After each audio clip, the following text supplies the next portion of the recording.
Bismillahirrahmanirrahim. Assalamualaikum warahmatullahi wabarakatuh. Perkenalkan, nama saya Dwi Rizky Sofitri, kelas PPKN Pagi 5B, FKIP Universitas Mataram. Baik, di sini saya akan memaparkan materi tentang sosiologi hukum, yang dimana ada beberapa materi pokoknya. Yang pertama, konsep dasar sosiologi hukum. Yang kedua, aliran-aliran pemikiran yang mempengaruhi terbentuk dan berkembangnya sosiologi hukum. Yang ketiga, stratifikasi sosial dan hubungannya dengan hukum. Yang keempat, kesadaran hukum. Baik, di sini materi pertama yaitu konsep dasar sosiologi hukum. Ada beberapa submateri di dalamnya, yaitu yang pertama pengertian sosiologi hukum, yang kedua objek kajian sosiologi hukum, yang ketiga ruang lingkup sosiologi hukum, yang keempat karakteristik sosiologi hukum, yang kelima kegunaan sosiologi hukum di tengah kehidupan masyarakat, dan yang terakhir yaitu manfaat sosiologi hukum. Yang pertama, pengertian sosiologi hukum. Sosiologi hukum adalah ilmu yang mempelajari hubungan timbal balik antara hukum dengan gejala-gejala sosial lainnya secara empiris analitis. Lalu yang kedua yaitu objek kajian sosiologi hukum. Yang pertama, hukum dengan kelompok sosial. Objek pertama dalam pandangan sosiologi hukum ialah melihat hukum sebagai upaya memahami kelompok sosial dalam masyarakat. Kelompok sosial ini memiliki peranan penting dalam aspek hukum. Hal ini lantaran melihat kelompok sosial sebagai kesatuan yang memiliki peraturan tersendiri. Baik, objek yang kedua yaitu hukum dengan kebudayaan. Objek sosiologi hukum selanjutnya ialah melihat hukum sebagai proses kebudayaan yang mengakar dalam kehidupan manusia. Hukum dan sosiologi memang tidak bisa terpisahkan dari pandangan kebudayaan-kebudayaan yang tertulis ataupun tidak tertulis. Objek kajian yang ketiga yaitu hukum dengan interaksi sosial. Hukum memiliki kaitannya dengan interaksi sosial yang terjadi dalam kehidupan masyarakat. Pandangan ini memberikan arti bahwa tindakan yang dilakukan masyarakat dalam bentuk interaksi sosial haruslah memiliki keteraturan agar tidak terjadi penyimpangan-penyimpangan di dalamnya. Objek kajian yang keempat yaitu hukum dengan stratifikasi sosial. Kaitannya sosiologi dengan hukum adalah mengenai stratifikasi sosial, yang mana stratifikasi sosial ini dibentuk sengaja ataupun tidak. Akan tetapi, yang pasti dalam mengatur stratifikasi sosial, ada persoalan yang harus ditangani dalam hukum. Objek yang kelima yaitu hukum dengan kekuasaan dan kewenangan. Pandangan mengenai sosiologi hukum selanjutnya adalah tentang kekuasaan dan kewenangan yang di dalamnya ada dalam kehidupan masyarakat. Kekuasaan berkaitan dengan hukum, sedangkan kewenangan berkaitan dengan sosiologi. Kewenangan dalam artian bagaimana menciptakan kondisi yang mendukung dalam mengakomodir kekuasaan. Objek kajian yang keenam yaitu hukum dengan perubahan sosial. Hukum sebagai proses perubahan sosial terjadi dalam masyarakat. Proses terjadinya teori perubahan sosial tidak akan terjadi keberhasilan bila mana tidak diatur dalam hukum. Oleh karenanya, ruang lingkup inilah menjadi aspek penting dalam sosiologi hukum. Yang ketujuh, hukum dengan masalah sosial. Hukum kaitannya dengan sosiologi dilihat sebagai upaya mengatasi masalah-masalah sosial yang terjadi dalam masyarakat. Masalah sosial ini seperti tindakan kriminal, pemakaian narkoba, dan lain sebagainya. Sehingga persoalan inilah harus ditangani dalam kajian hukum. Baik, materi yang kedua yaitu ruang lingkup sosiologi hukum. Ruang lingkupnya itu ada dua. Yang pertama, dasar-dasar sosial dari hukum. Yang kedua, efek-efek hukum terhadap gejala-gejala sosial lainnya. Lalu materi selanjutnya yaitu karakteristik sosiologi hukum. Yang pertama, sosiologi hukum bertujuan untuk memberikan penjelasan terhadap praktik-praktik hukum. Yang kedua, sosiologi hukum senantiasa menguji kekuatan empiris dari suatu peraturan atau pernyataan hukum. Yang ketiga, sosiologi hukum tidak melakukan penilaian terhadap hukum. Baik, materi yang selanjutnya yaitu kegunaan sosiologi hukum di tengah kehidupan masyarakat.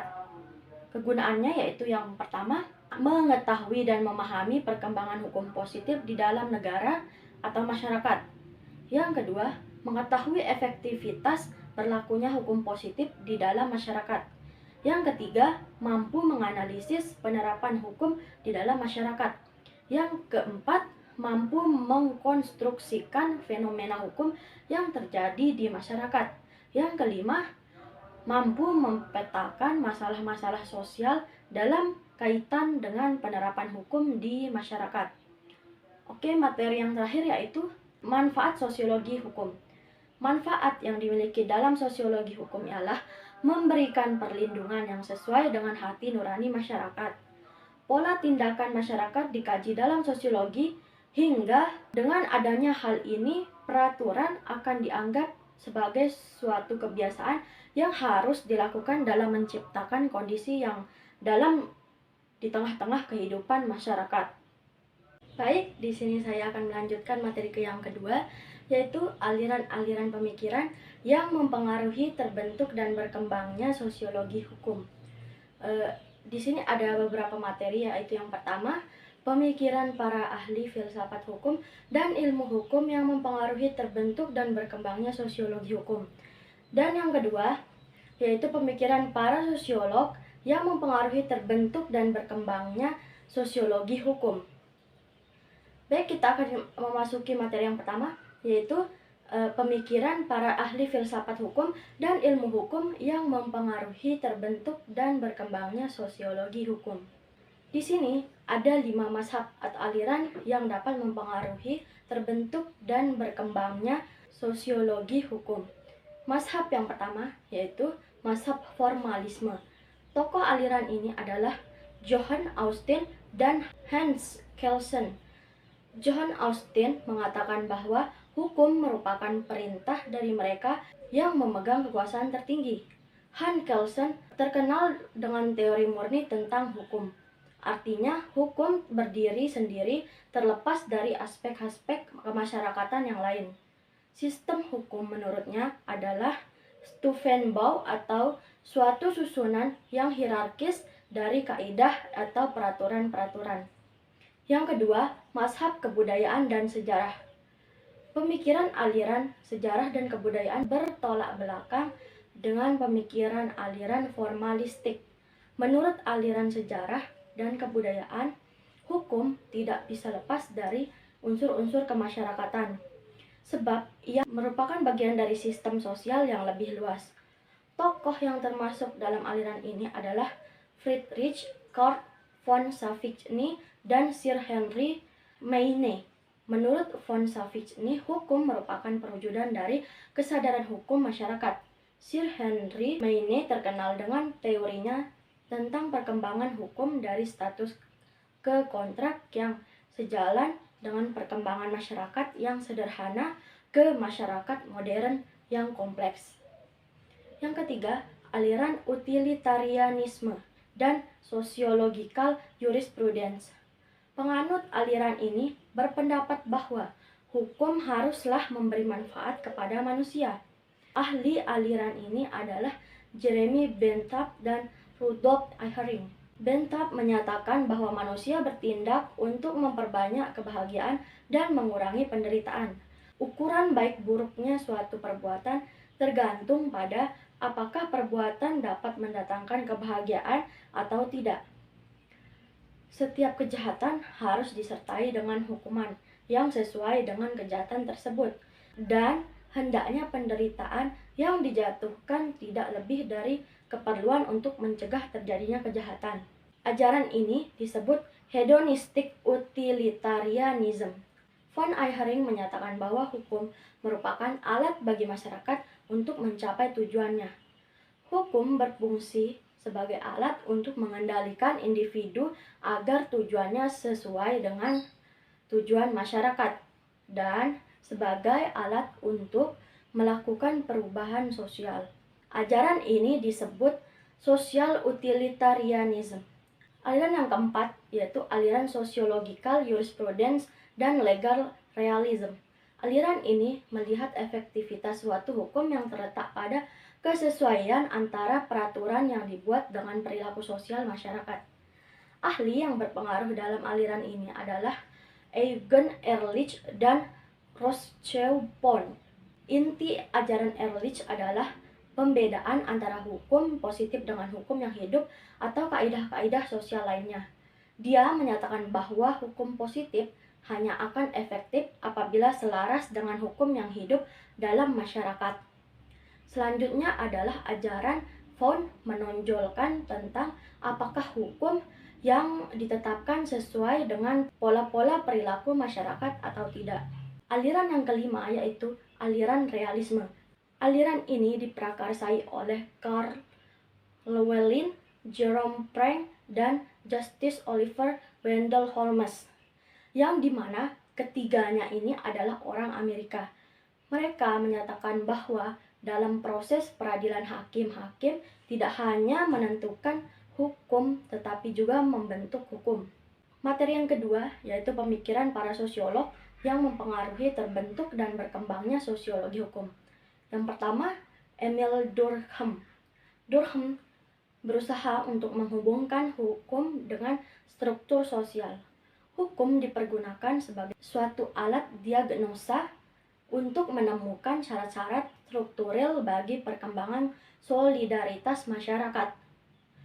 Hukum dilihatnya sebagai dependent variable, yaitu suatu unsur yang tergantung pada struktur sosial masyarakat. Akan tetapi, hukum juga dilihatnya sebagai suatu alat untuk mempertahankan keutuhan masyarakat maupun untuk menentukan adanya perbedaan-perbedaan di dalam masyarakat. Yang kedua adalah Max Weber. 4 tipe ideal hukum menurut Max Weber. Yang pertama, hukum irasional dan material, yaitu di mana pembentukan undang-undang dan hakim mendasarkan keputusan-keputusannya semata-mata pada nilai-nilai emosional, tanpa menunjukkan pada suatu kaedah pun. Yang kedua, hukum irasional dan formil, yaitu di mana pembentukan undang-undang dan hakim berpedoman pada kaidah-kaidah di luar akal. Oleh karena itu, didasarkan pada wahyu atau ramalan. Yang ketiga yaitu hukum rasional dan material, di mana pembentukan keputusan-keputusan para pembentuk undang-undang dan hakim menunjuk pada suatu kitab suci, kebijaksanaan-kebijaksanaan penguasa atau ideologi. Yang keempat yaitu hukum rasional dan formil, yaitu di mana hukum dibentuk semata-mata atas dasar konsep-konsep abstrak dari ilmu hukum. Oke, baik, kita akan beranjak ke materi yang ketiga, yaitu stratifikasi sosial dan hubungannya dengan hukum. Dalam materi yang ketiga ini, ada beberapa submaterinya, yaitu yang pertama, pengertian stratifikasi sosial. Yang kedua, teori-teori stratifikasi sosial. Yang ketiga, stratifikasi di Indonesia. Dan yang keempat, hubungan stratifikasi sosial dengan hukum. Baik, yang pertama yaitu pengertian stratifikasi sosial. Menurut Kamus Besar Bahasa Indonesia atau KBBI, stratifikasi adalah pembedaan penduduk atau masyarakat ke dalam kelas-kelas secara bertingkat atas dasar kekuasaan, hak istimewa, dan prestise. Jadi, stratifikasi sosial adalah pembedaan atau pengelompokan para anggota masyarakat secara vertikal atau bertingkat. Stratifikasi sosial dapat diartikan sebagai perbedaan posisi sosial individu-individu dalam masyarakat. Pengertian stratifikasi sosial dapat pula berupa pengelompokan masyarakat secara sosial, budaya, ekonomi, atau politik dalam lapisan-lapisan yang jenjang. Baik, materi yang kedua yaitu teori-teori stratifikasi sosial. Di sini ada 4 teori stratifikasi sosial, yaitu yang pertama, teori stratifikasi sosial fungsional. Persoalan dalam stratifikasi sosial fungsional adalah bagaimana masyarakat memotivasi dan menempatkan individu dalam posisi atau kedudukannya yang tepat di masyarakat, dan bagaimana masyarakat menanamkan motivasi kepada individu untuk memenuhi persyaratan dalam mengisi posisi tersebut. Yang kedua, teori evolusioner fungsionalis. Teori ini menjelaskan bahwa evolusi sosial secara umum terjadi karena sifat kecenderungan masyarakat untuk berkembang yang disebut sebagai kapasitas adaptif. Kapasitas adaptif adalah kemampuan masyarakat untuk merespon lingkungan dan mengatasi berbagai masalah yang selalu dihadapi manusia sebagai makhluk sosial. Yang ketiga yaitu teori surplus. Teori surplus dikemukakan oleh Gerhard Lansky. Teori ini berorientasi materialistis dan berdasarkan teori konflik. Jika terjadi surplus, perebutan tidak dapat dihindari dan surplus akhirnya dikuasai oleh individu atau kelompok yang paling berkuasa. Besarnya surplus ditentukan oleh kemampuan teknologi. Yang keempat yaitu teori kelangkaan. Teori kelangkaan yang merupakan derivasi pemikiran Michael Hammer, Morton Fried, dan Rex Lesser. Teori kelangkaan beranggapan bahwa penyebab timbulnya stratifikasi adalah tekanan jumlah penduduk. Tekanan penduduk yang semakin besar menyebabkan semakin kuatnya egoisme dalam memiliki tanah. Dan hubungan produksi telah menghilangkan apa yang disebut sebagai pemilikan bersama. Materi yang ketiga yaitu stratifikasi sosial di Indonesia. Indonesia merupakan bangsa yang memiliki karakteristik masyarakat yang majemuk. Kemajemukan tersebut yang menghasilkan adanya stratifikasi sosial atau pengelompokan suatu masyarakat ke dalam tingkatan-tingkatan tertentu secara vertikal. Stratifikasi sosial sebenarnya sudah ada sejak zaman Indonesia dijajah oleh Belanda dan Jepang. Koloni mengelompokkan masyarakat Indonesia ke dalam golongan-golongan tertentu sesuai dengan rasnya. Akan tetapi, di zaman sekarang, stratifikasi sosial tidak lagi dikelompokkan berdasarkan ras. Stratifikasi sosial di Indonesia lebih mengarahkan penggolongan suatu masyarakat yang dinilai dari segi status sosialnya, seperti jabatan, kekayaan, pendidikan, atau sistem feodal pada masyarakat Aceh dan kasta pada masyarakat Bali. Sedangkan ras, suku, klan, budaya, agama, dan termasuk ke dalam penggolongan secara horizontal. Materi yang keempat yaitu hubungan stratifikasi sosial dengan hukum. Keadilan adalah milik setiap orang. Setiap orang berhak merasakan sebuah keadilan termasuk juga keadilan hukum. Sebagaimana juga yang terdapat dalam sebuah asas hukum yang menyatakan bahwa setiap orang memiliki kedudukan yang sama di hadapan hukum. Hukum tidak memandang kaya atau miskinnya seseorang. Setiap orang, baik kaya atau miskin, punya hak yang sama untuk merasakan keadilan hukum. Namun, pada kenyataannya tidak demikian. Terkadang terkesan bahwa hukum lebih berpihak pada kaum strata atas. Lapisan kelas atas masih dianggap sebagai personifikasi dari sebuah struktur dalam masyarakat, termasuk juga struktur hukumnya. Yang menentukan hukum adalah kaum kalangan atas dan kaum strata bawah dianggap sebagai alat struktur dan pelaksana dari struktur. Hukum berlaku top down, artinya bahwa hukum ditentukan oleh kalangan atas kemudian diterapkan pada masyarakat kalangan bawah. Pada posisi inilah kaum strata bawah mulai tertekan oleh sebuah aturan yang ditetapkan oleh strata atas. Hukum yang dibuat oleh kaum strata atas dimasuki oleh kepentingan-kepentingan mereka sendiri. Keadaan ini diperparah lagi dengan pengetahuan kaum miskin yang terbatas tentang hukum. Oleh karena itu, saat hukum menghadapkan antara kaum strata atas dengan kaum strata bawah, kaum strata atas secara tidak langsung lebih unggul. Baik, materi yang keempat atau materi yang terakhir yaitu kesadaran hukum. Dalam kesadaran hukum, submaterinya ada dua, yaitu yang pertama, pengertian kesadaran hukum dan hubungannya dengan pola-pola perilaku manusia dalam masyarakat. Dan yang kedua, yaitu indikator kesadaran hukum. Yang pertama, pengertian kesadaran hukum dan hubungannya dengan pola-pola perilaku manusia dalam masyarakat. Yang pertama akan kita bahas yaitu pengertian kesadaran hukum. Kesadaran berasal dari kata sadar yang berarti insaf, merasa, tahu, atau mengerti. Menyadari berarti mengetahui, menginsafi, dan merasai.